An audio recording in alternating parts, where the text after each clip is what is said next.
Here's a picture of the Pope kissing the Quran. The Catholic Catechism in our library out here, you can read it for yourself. Some of the things they believe are pretty interesting. They say, in the Catholic Catechism, 841, the Church's relationship with the Muslims is, the plan of salvation also includes those who acknowledge the Creator, the first place among whom are the Muslims. These profess to hold the faith of Abraham, and together with us they adore the one merciful God. There's an excellent little bitty comic book called The Prophet you can get from our ministry. It's like $2 or something like that, by Jack Chick. He goes through the history of the Muslim church and how they started. Very few people realize it was the Catholics that started Islam. They started the whole religion purposely to try to get the Holy Land back for the Catholics.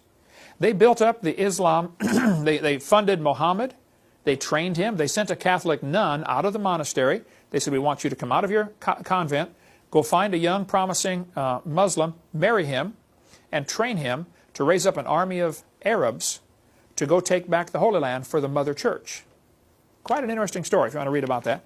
It started to work, but then it failed because Islam got so big, they said, well, forget you Catholics, we're doing what we want. And I don't think most Muslims, which is now, what, 20% of the world population, Islam, I don't think most of them know that they really started off as a front for the Catholic Church. So let's cover just a little bit on Muslims. Ask the Muslim, how do you know Muhammad was a prophet? They'll say, well, he had a mole on his back. Holy moly. That's how you know he's a prophet, because he's got a mole on his back. I've got a mole on my back. Got one right here on my cheek. Man, I must be a double prophet. Got two moles. Albert, you got any moles? Yeah. Wow, bow down and worship Albert, you know. In one of the Muslim verses says, Muhammad asks the question, when I am dead and buried in the ground and go back to dust, is that all? What will happen to me? Muhammad himself had no clue if he was going to heaven. This verse in the Quran says, when he reached the setting of the sun, he found it set in a pond of murky water. Would that be scientifically accurate to say the sun sets in a pond of murky water? No. I would say the earth turns around and the sun, appears to go around the earth. This is not scientifically accurate. The Quran has loads of scientific errors. It's not a holy book. Allah commands any person who leaves Islam or encourages others to do so should be seized and slain. There are over 100 commands in the Quran to kill people who won't convert. Anybody that won't convert has to be killed. And I see Bush and these guys saying, we're trying to bring democracy in Iraq. The problem with Iraq is their religion. They are being taught every couple days in the synagogue, you've got to kill anybody who won't convert. And there probably are millions of Muslims who don't like this and they don't want to do that, but in order to be a good Muslim, you have to kill anybody else who won't become Muslim. That's the rules, okay? Islam is a religion where God requires you to send your son to die for him. The Bible is where God sent his son to die for you. Exactly the opposite, okay? If you study the history of Jerusalem and the problems with Islam, it's phenomenal. Keep in mind, they both come from the two sons of Abraham. Abraham, if he wouldn't have gone down into Egypt and got that Egyptian girl and had that one baby Ishmael, we wouldn't have this whole problem, because all the Arabs come from Ishmael. And the price of gas would not be over $2 a gallon if it hadn't been for Abraham and Hagar, okay? Probably more if the Jews had control of all of it. They like money too.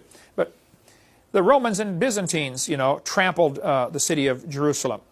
Chuck Missler's got all kinds of stuff on the Jerusalem and the problems they've had with Islam over the years. It's been trampled down by the Gentiles.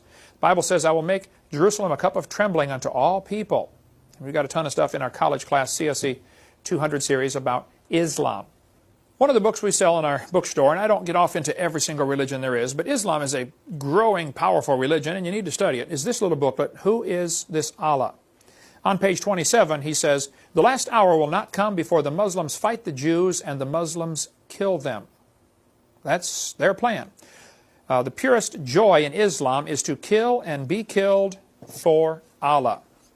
After killing tens of thousands of non-Muslims in Iran, Ayatollah Khomeini said, in Persia, no people have been killed so far, only beasts. Because he thought they're not Muslims, so they're not really people. Allah created Adam, making him 60 cubits tall, according to Baqarah, volume 4. That's 90 foot tall. I mean, is that, you believe that Adam was 90 feet tall? In the third serve, verse 105, it says, in the great and final redemption, only white faces shall be saved. All black faces will be condemned. In other words, you got to be white to go to heaven, to the Muslim heaven. Okay? In the fourth serve, it says, marry as many women as you like, 1, 2, 3, or 4. In Islam, they tell the people you can have 4 wives, but only 4. So what they'll do is they'll get 3 wives, and then the 4th one, they have what they call convenience marriages. You can marry somebody for 15 minutes and then divorce them. So you can have all the concubines you want. Oh, I was only married 15 minutes. There's no law against that. That's their law. It says you can do that.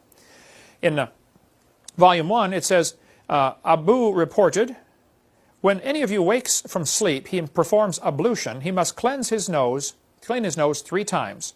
For the devil spends the night in the interior of the nose. Good Muslims will get up in the morning, suck water into their nose, and blow it back out 3 times. That's got to hurt. Why? Well, because the devil lives in your nose. While you're sleeping, the devil crawls in. That's what they teach. Okay? Baqarah volume 4 says that Satan stays in the upper part of the nose all night. Well, guess what expression we get from that? The boogeyman. Right? The boogerman.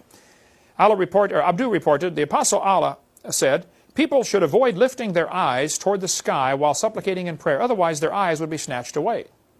If you're praying and you look up, your eyes will be popped out of your head. He reported non-Muslims eat in 7 intestines while a Muslim eats in 1. Is there a biological difference between non-Muslims and Muslims? Do non-Muslims have 7 intestines? You studied anatomy. Adam, is that in there? They're pretty much the same. If you do an autopsy, I bet you'd find they're the same. Don Boys, my friend up in Chattanooga, Tennessee area, has written a great book called Islam, America's Trojan Horse.